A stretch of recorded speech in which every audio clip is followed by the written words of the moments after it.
preguntas sobre lo que vimos en las clases 1 y 2? ¿Nadie? ¿Qué les pareció la actividad de revisión? La que tuvimos que analizar. Sí, la que tuvimos que analizar. Es muy cercano por ahí a la problemática se contextualiza en los tiempos actuales. Bien.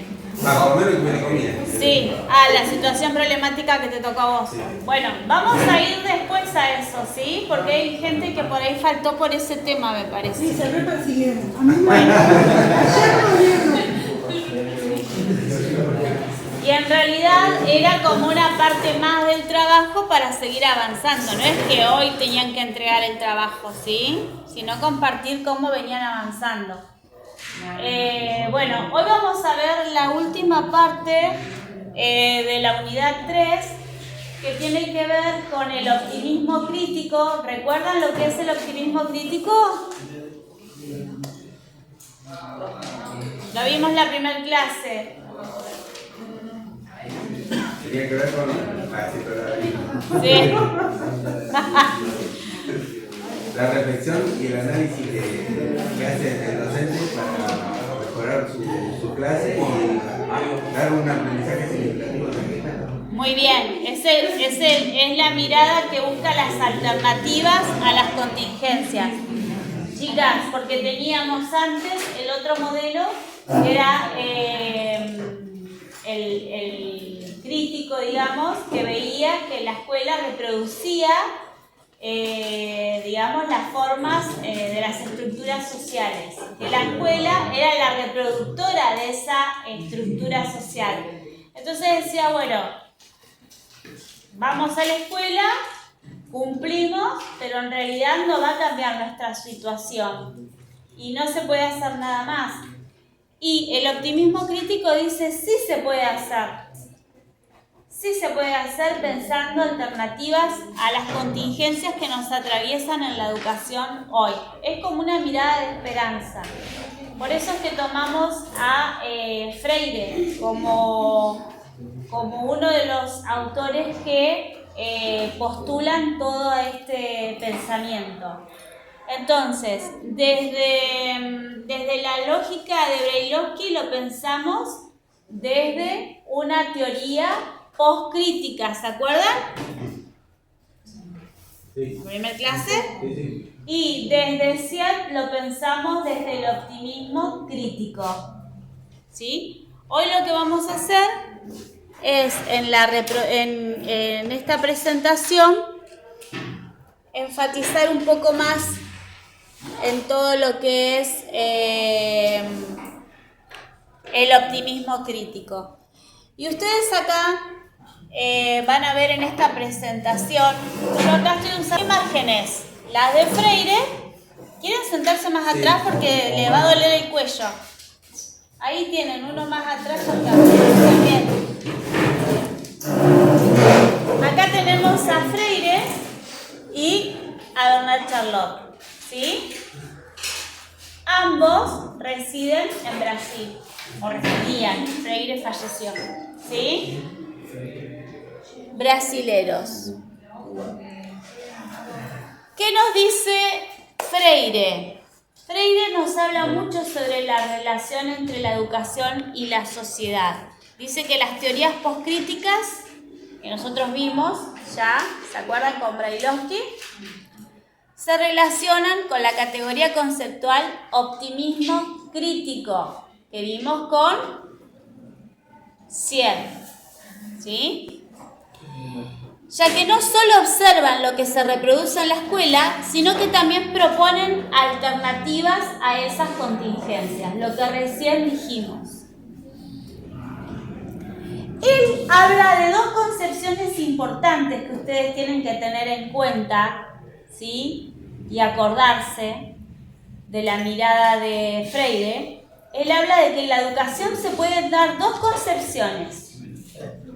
Una de esas concepciones es la bancaria, que se relaciona con la escuela tradicional, ¿sí?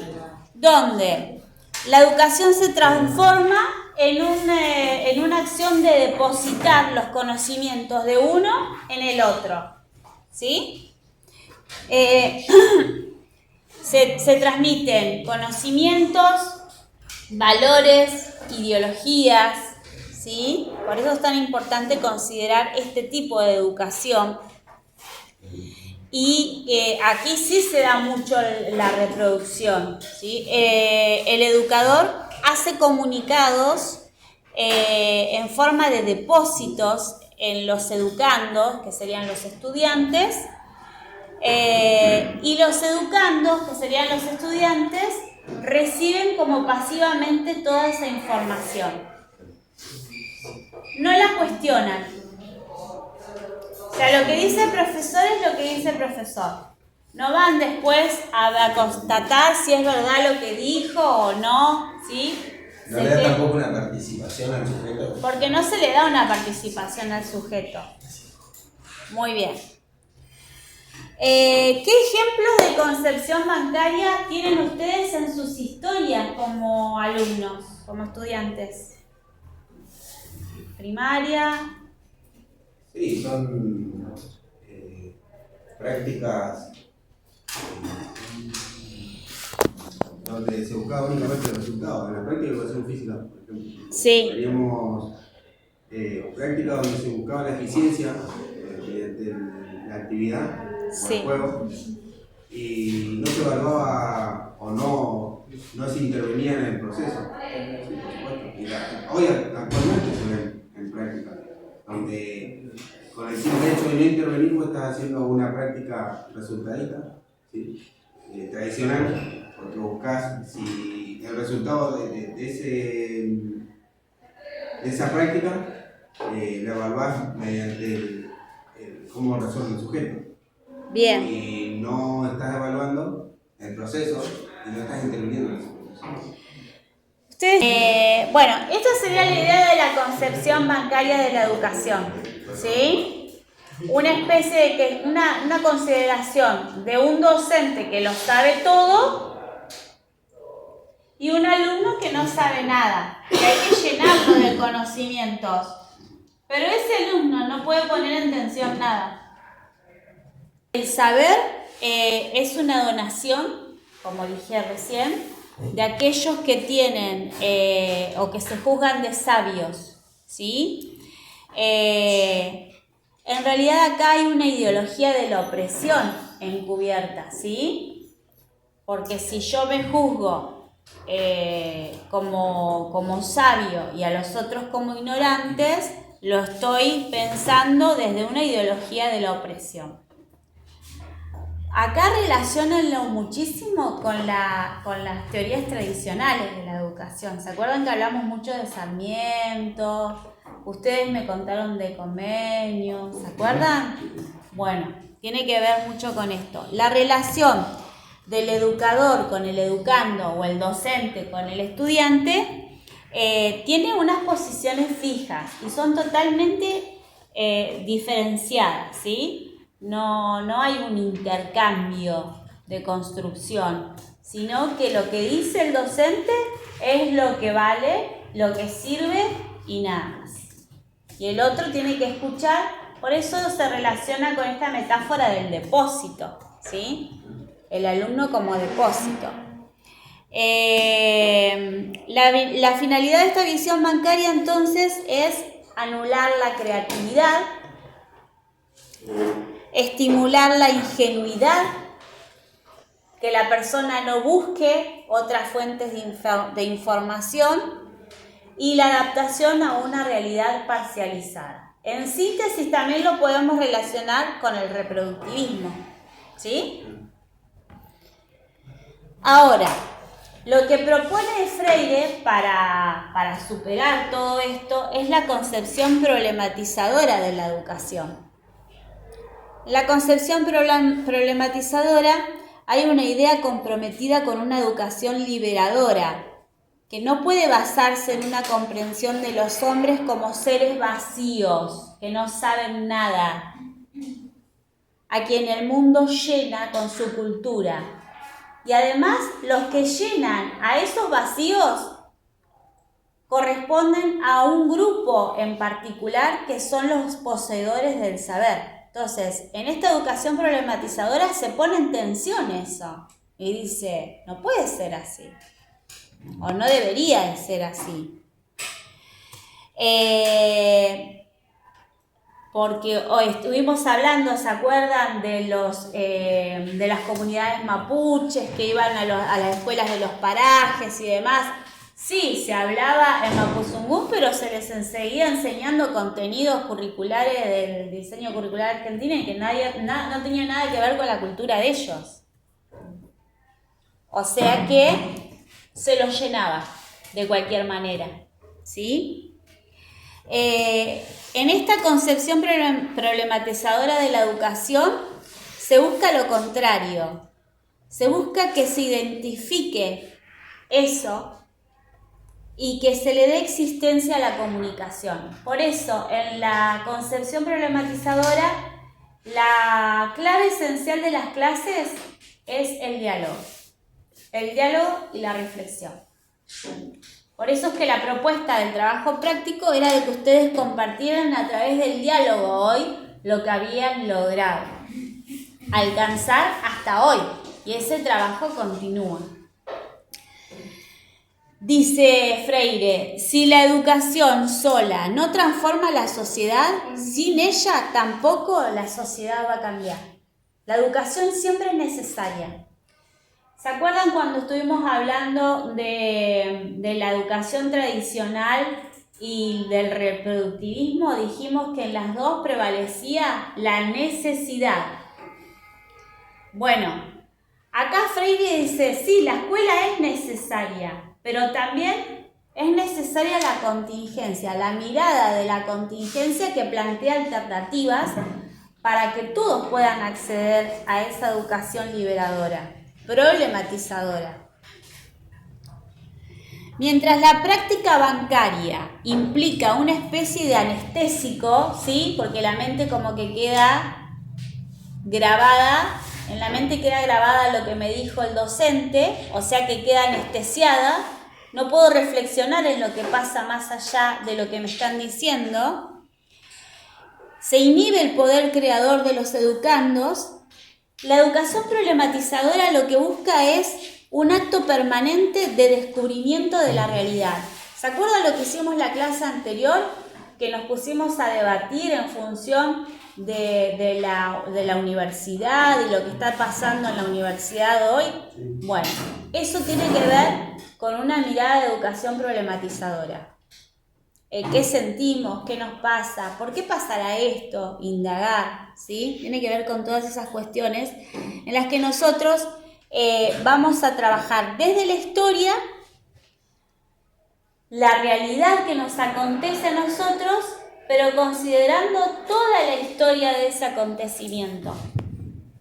Escucha el docente, sí, pero somos parte de la sociedad, futuros trabajadores de la sociedad, que somos los que aportamos y hasta ahora somos escuchados.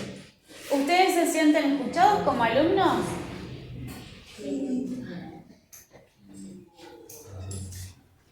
Y si no se sienten escuchados como alumnos, ¿qué deberían de hacer?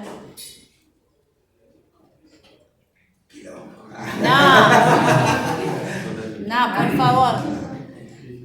Quizás replantearse por ahí la organización que ustedes tienen como de consejo de estudiantes, ¿no? No tienen. ¿Tienen? No. Tienen, pero no está funcionando aparentemente, Sí, ¿no? tienen, pero no está funcionando. Bueno, por ahí recuperar eso, porque el lugar, el espacio donde ustedes tienen la posibilidad de ser escuchados es esa, ¿sí? Esa es de manera más específica. Claro, acá dentro de la institución. A nivel social. A nivel social es otra cuestión. Bueno, todas estas cuestiones tienen que ver con la reflexión que nosotros podemos hacer en la universidad pública, volviendo a la universidad pública, tiene que ver, chicos, con una historia detrás. Las universidades sufrieron muchísimas reformas, ¿sí? Pero además, ¿qué valor le da este gobierno al ingreso a lo público de todos, ¿no? A los derechos fundamentales, como son la educación y la salud. Pero este gobierno, ¿de qué depende? Me tengo que poner a pensar, de políticas neoliberales. ¿Qué buscan las políticas neoliberales? Que el Estado tenga la menor presencia, ¿no es cierto? Entonces se busca privatizar, esas cosas tengo que reflexionar. Ese es el pensamiento o la pedagogía problematizadora. No lo estoy planteando desde un lugar partidista, ¿sí? Sino desde una reflexión en este ámbito de estudio, ¿sí? De análisis, de reflexiones. Entonces, el método de Paulo Freire nos propone el diálogo. Y en el diálogo quizás alguno de ustedes no opine como yo, o no piense como yo. Me diga, no, profesora, porque en 1900 no sé cuánto pasó tal cosa, entonces ahora no podemos decir. Bueno, eso se genera en las clases de educación problematizadora, a través del diálogo. Las propuestas siempre son flexibles. Nos habla de lo dialógico, de lo flexible, de lo liberador, de lo concientizador, de que el educando, el estudiante vendría a ser, es el sujeto de su propia alfabetización y no se refiere solamente a la lectoescritura, sino al conocimiento del mundo, ¿sí? El método tradicional es todo lo contrario, ya lo vimos. La transferencia es unilateral, se inervó. Es rígida, mecánica. Hay un control, una domesticación a partir de pruebas estandarizadas, ¿sí? Que no son singulares. Y el alumno es visto como un objeto, como un número más dentro de la institución. Lamentablemente, hoy sobreviven las prácticas tradicionales. Si yo no tengo posibilidad de crear algo, si tengo que recibir todo lo que me están diciendo y nada más, y no lo puedo poner en tensión, no hay creatividad. Y si no hay creatividad, no hay aprendizaje, porque no transformo eso que estoy recibiendo. Por eso es que también en este trabajo práctico los ponemos a crear soluciones. Los desafiamos a que ustedes crean las soluciones. Ana Charlotte habla de que la educación física se tiene que relacionar con otras asignaturas. Es lo que decíamos recién. Sí, pero vos fíjate, vos tenés un niño de primer grado, de jardín de primer grado. Está trabajando en las nociones prenuméricas. Vos tenés que articular con la docente para ver qué contenidos está trabajando. Entonces vos, a través de tu actividad, de tu asignatura, fortaleces esos contenidos también. Y sumás los que tenés que dar según el diseño curricular de tu asignatura. ¿Sí?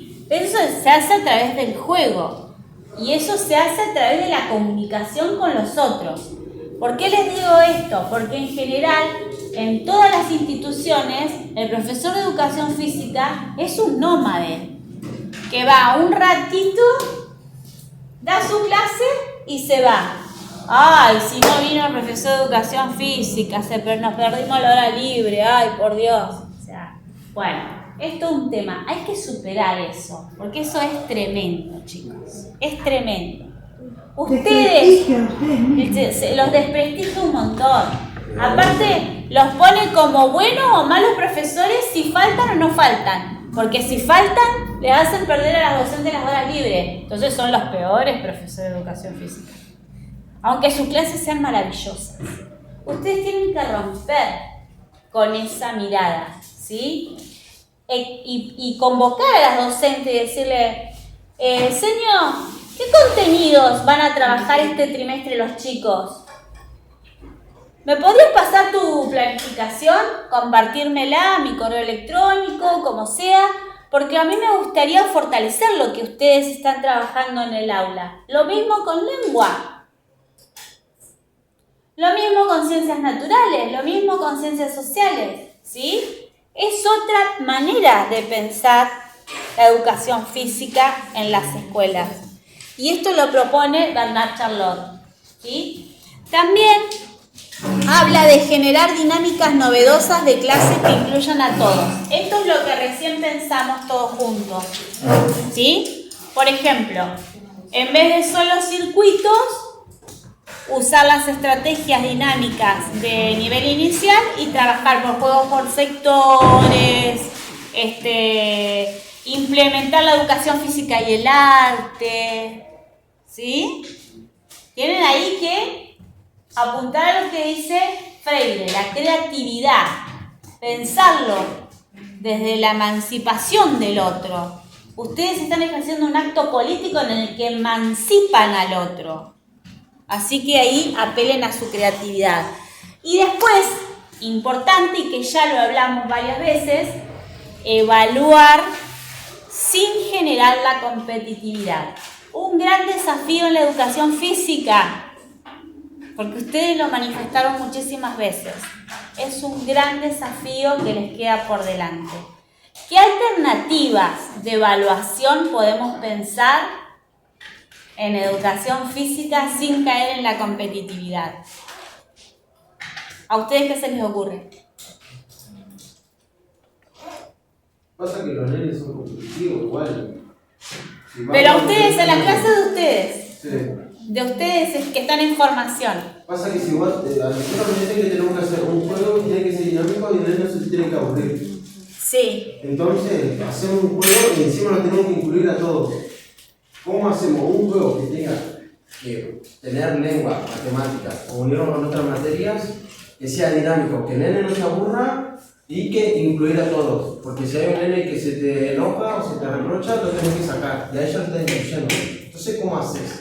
Tenés que literalmente... Es una gran contingencia, es un gran desafío ser docente de educación física. Claro, y encima tenemos que sacar la competencia, que es por naturaleza ya la competencia. De que chiquito, si vos te criás, ya lo hacemos competencia. ¿Sabés cómo sacás la competencia? A través de juegos colaborativos. Sí, si vos hacer juegos colaborativos, capaz de sacar la atracción o tenés que hacer por grupo, y ahí ya te necesitas la competencia. Podés trabajar, por ejemplo. Pero no es lo mismo, perdón, sí. no es lo mismo la competitividad individual que grupal. Porque ella está trabajando, está prevaleciendo la. ¿Cómo es? Claro, pero igual el estás trabajo en haciendo grupo. competencia. ¿Eh? Estás haciendo competencia, pero a nivel grupal. Sí, pero lo que prevalece es la interacción que tienen para la resolución del conflicto a nivel comunicacional con tu compañero, en la parte inicial. Sí, hay etapas en las que prevalece, por supuesto, pero sentimos la competitividad. De qué manera nosotros lo vamos incorporando para que ellos vayan aprendiendo ciertos contenidos de manera grupal. Es muy difícil, muy diferente, la didáctica de inicial a la de primaria, en el primer ciclo, segundo ciclo, tercer ciclo. Por eso mi consejo como docente vieja es: lean los diseños curriculares, ¿sí? Y no se queden solamente con la partecita de educación física, pero tengan en cuenta estos consejos. Siempre piensen en actividades que sean como diferentes alternativas de actividades, siempre, porque se van a encontrar con ese nene que se escapa. Y tu gran desafío va a ser pensar por qué se escapa. Porque se aburre el hijo. No siempre. A veces se escapa porque el lugar es muy abierto. ¿Sí? Claro, pero ahí ya no sería Bueno. mi culpa, sería culpa de No, la profesor, pero acá nosotros no sería- es culpa de nadie. nos tenemos que adaptar. Son contingencias que vos las vas a poder resolver a veces solo, con alternativas, y a veces con el resto de la institución. Y lo mejor es que siempre las alternativas surjan de toda la institución.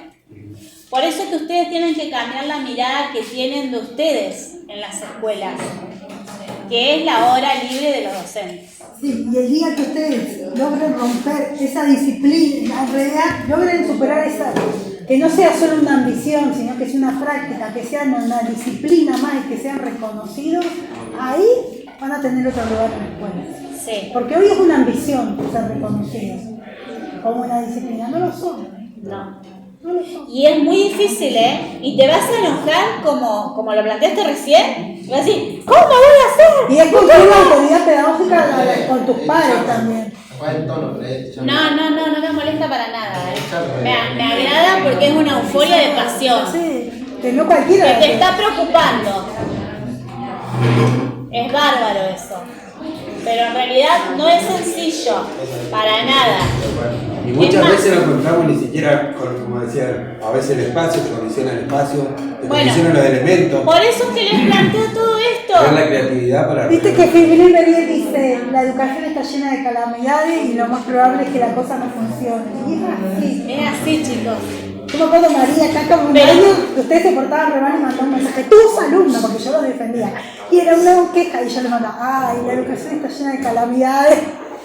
Bueno, vamos al trabajo, chicos. Así vamos. Nos queda un ratito, 15 minutos. 15 minutitos. Situación problemática número 5, la cambiaron. Acá anotaron la 4. pero no acordaba. Bueno, a ver. Años atrás no se prestaba en la educación física para el adulto mayor, para el discapacitado, para los niños con necesidades educativas especiales. Considero que falta mucho para darle herramientas a los estudiantes, pero también pienso que nunca lo vamos a lograr todo porque de todas maneras el estudiante también cambia, el contexto cambia. Bien. ¿Con qué teoría pedagógica relacionan esa situación? Porque él está diciendo de que no se puede cambiar. ¿Con qué teoría pedagógica lo relacionan?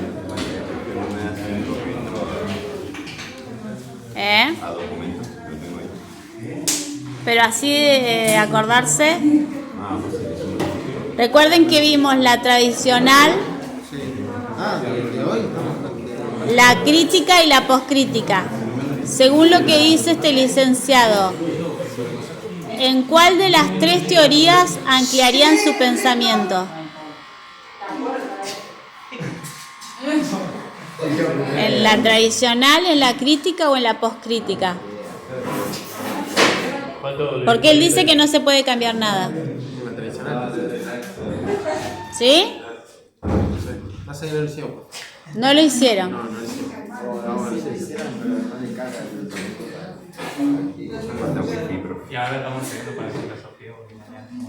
Bueno, piensen que la mirada de esta persona es crítica y lo está pensando desde la reproducción. O sea, ¿él ve alguna alternativa de cambio? Perdón, ¿cuál le tocó? La 5. ¿Él ve alguna alternativa de cambio?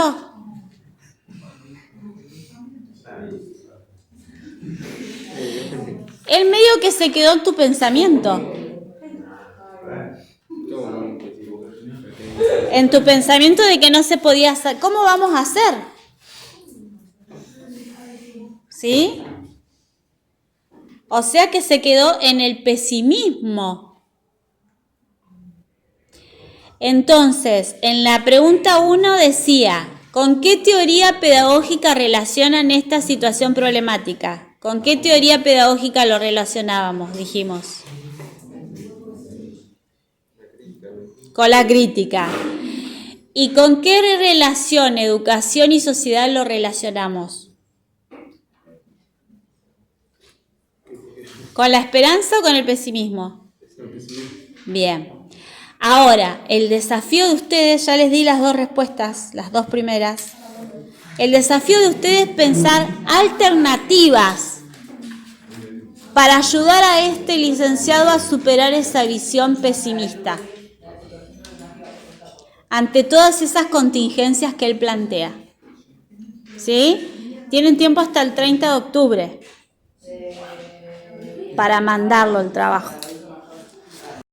Bueno, la siguiente situación, a ver.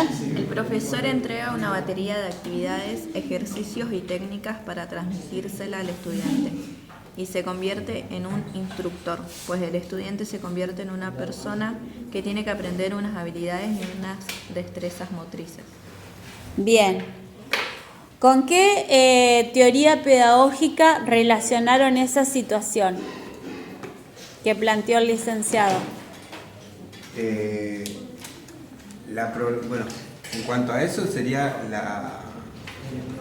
una teoría pedagógica oprimida, porque si es instructor y no prevalece, no habilita que el sujeto tenga un aprendizaje significativo, no sería un análisis poscrítico que hace, una teoría Bien. poscrítica. Entonces, pero en ese texto sí. planteaba que viene de la mano, también debe venir de la mano de este análisis problemático que hace sobre la pedagogía de la educación física el autor Sergio Oliver Estrada, que plantea las formas de cómo la educación física educa al cuerpo, ¿sí? Si la clase de educación física es excluyente, y si este docente es resistente a los cambios. Son las cuestiones que pone en tela de juicio el autor. Por eso digo que pasa a ser una teoría postcrítica, porque él hace un análisis sobre las clases de educación física actuales. Bien. Muy ¿Para qué necesita reproducir la humanidad y qué lugar tiene la escuela? Que fue las preguntas que nos diste. Y justamente esto, la humanidad necesita reproducir las ideologías que desde más arriba se quieren transmitir a las generaciones más jóvenes. Y la escuela tiene ese lugar de comprender y transmitir todo eso, sea bueno o no, hacia las generaciones jóvenes.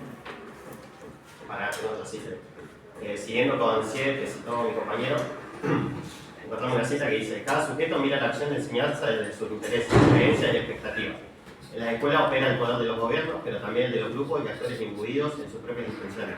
Esto también es un poco lo que da lugar a esta segregación, que decía que, o a esa exclusión a veces de determinados grupos, o determinados actores sociales o personas, ya que ellas tienen un interés y esperan encontrarse con algo al ingresar a la clase de educación física